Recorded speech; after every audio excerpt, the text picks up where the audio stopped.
السلام علیکم. په دنیا کې هر شی ختمیدونکی دی. پاچا خپل وزیر ته وویل داسې یوه جمله راته ووایه چې زما خوشحالي په خفګان او خفګان مې په خوشحالي بدله کړي. وزیر ورته وویل هر حالت ختمیدونکی دی. بالکل همداسې ده.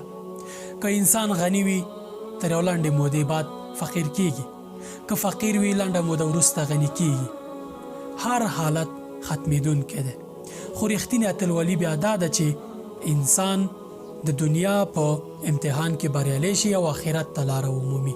الله تعالی وایي چې وان کنا لمبتلین، هرومرو موږ تاسې ازمایو. ازموینه زموږ د وجود یو لامل دی. که ازموینه نه وي په دنیا کې، ملایکې بس وي چې د الله تعالی عبادت وکړي.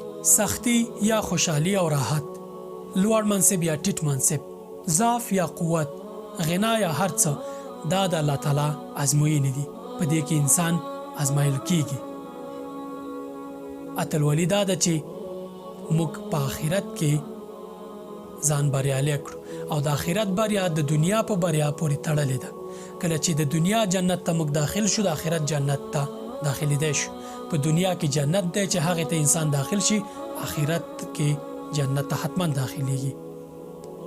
ځان چمتو کړئ د دنیا په ازموینو کې، ازموینه ورکړئ او آخرت ابدي ژوند ته ځان بریالی کړئ.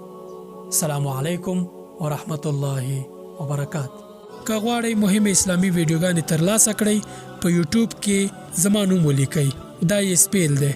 که فیسبوک کاروئ په سرچ یا لټون کې دا نوم ولیکئ او زما پاڼه لایک کړئ. او که غواړئ چې تاسې هم د دین د خپرولو په ثواب کې شامل شئ، د مهرباني له مخې دا ویډیو خپلو ملګرو سره شریکه کړئ.